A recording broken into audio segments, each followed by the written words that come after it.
그렇다면 여러분, 하나님께서는 무엇을 통해서 구원에 관련된 하나님의 진리를 우리에게 계시하셨습니까?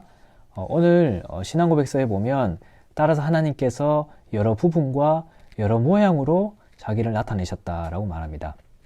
여기서 나타내신 뜻은 구원과 관련된 하나님의 진리를 말하는 것이겠죠.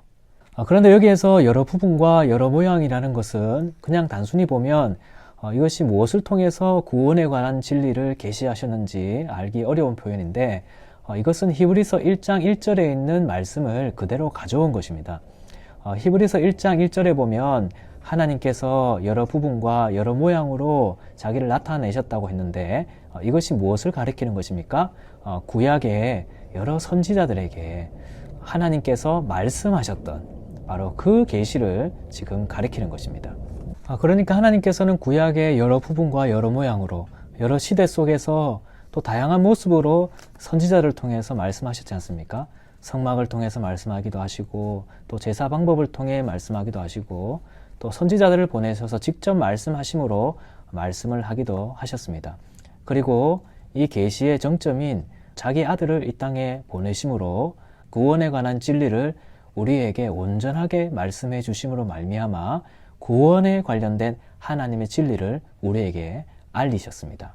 여러분, 우리는 이것을 오늘날 특별계시라 그렇게 부르는데요. 여러분, 이 특별계시는 오늘날 어떤 형태로 남아 있습니까? 오늘 신앙고백서에 보면 하나님께서 기록하게 하셨다라고 말합니다. 그러니까 하나님이 말씀하신 그 특별계시를 말씀을 통해서 말이 전달되는 것을 통해서 계속 남게 하지 아니하시고 그 말씀을 온전하게 보존하고 또 전수하기 위해서 기록을 통해 남기셨다는 것입니다. 오늘날 바로 성경을 가리키는 것이죠.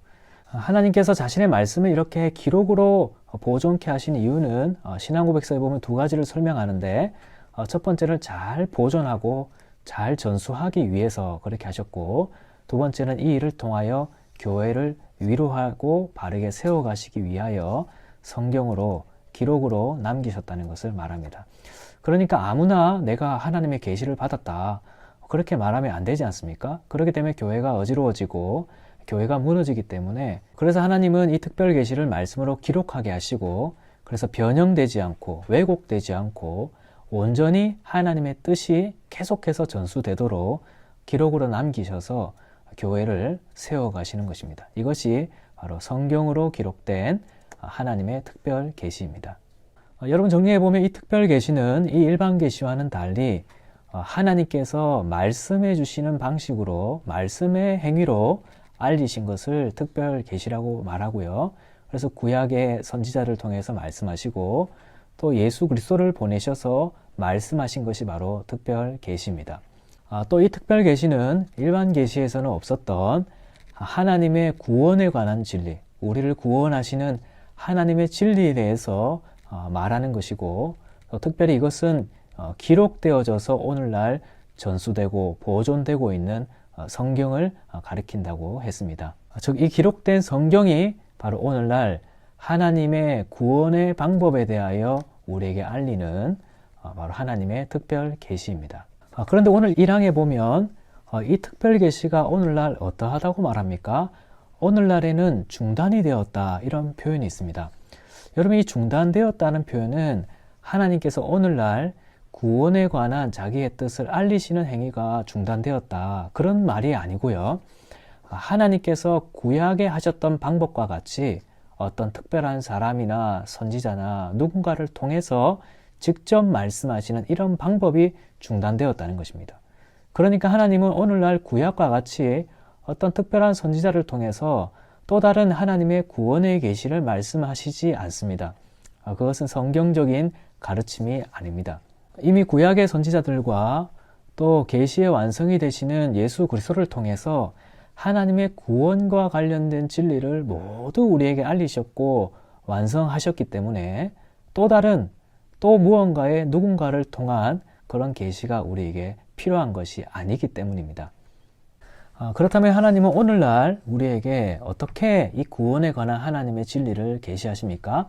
바로 이 특별 계시가 기록된 성경, 바로 이 성경을 통해서 하나님이 오늘날 우리에게 말씀하심을 통해 구원과 관련된 하나님의 진리를 우리에게 가르치는 것입니다.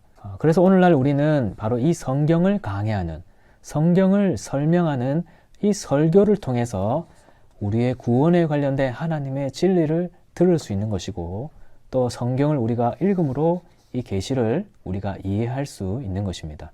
이러한 점에서 신앙고백서 1장 10항을 보면 성령께서 오늘날 성경을 통하여 여전히 말씀하고 계신다라고 가르치고 있고, 또 2차 스위스 신앙고백서에 보면 하나님께서 구약의 선지자들에게 말씀하셨던 것과 같이 오늘날에는 바로 이 기록된 성경을 통하여 구원에 관련된 하나님의 진리를 우리에게 말씀하고 계시다고 고백하고 있습니다. 그래서 오늘날 우리가 하나님의 계시를 듣기 위하여, 구원에 대한 진리를 얻기 위해서 비밀스러운 모임을 찾아가거나 또 특별한 누군가를 찾아갈 필요가 없는 것입니다. 우리는 성경을 읽음으로, 또 성경을 가르치는 설교를 통해서 우리 구원에 관한 하나님의 진리를 충분하게 이해하고 깨달을 수 있습니다. 여러분, 오늘 배운 내용을 한번 정리해 봅시다. 계시는 하나님께서 자기 자신에 대하여 알리시는 행위인데, 바로 계시의 주체는 하나님이시고, 계시의 내용도 하나님 자신에 관한 것이고, 바로 이 알리시는 행위의 두 가지가 있는데, 첫 번째가 바로 본성의 빛과 또 창조와 섭리의 사역을 통하여 나타내시는 일반 계시가 있고, 또 하나님께서 말씀하시는 행위를 통해 자기의 뜻을 알리시는 특별 계시가 있다, 그렇게 말씀을 드렸습니다. 이 일반 계시는 하나님이 살아계신다는 것, 하나님의 존재, 권능, 지혜와 같은 이런 것을 알리는 것 반면에, 특별 계시는 이 일반 계시가 우리에게 가르치지 못하고 있는 구원과 관련된 하나님의 진리에 대하여 풍성하게 우리에게 가르치고 있습니다.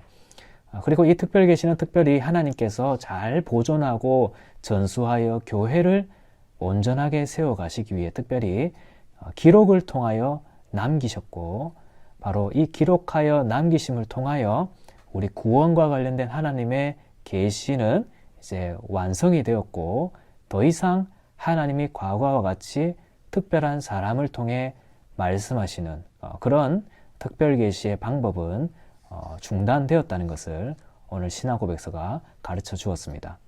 그래서 오늘날 우리는 바로 이 성경을 통하여 하나님이 우리 구원에 관하여 뜻을 알려주시는 모든 내용을 이해할 수 있고, 또 이 성경의 빛 아래에서 우리가 자연 만물을 보면서 더 풍성히 하나님의 살아계심과 영광을 찬송하며 살아갈 수 있는 것입니다.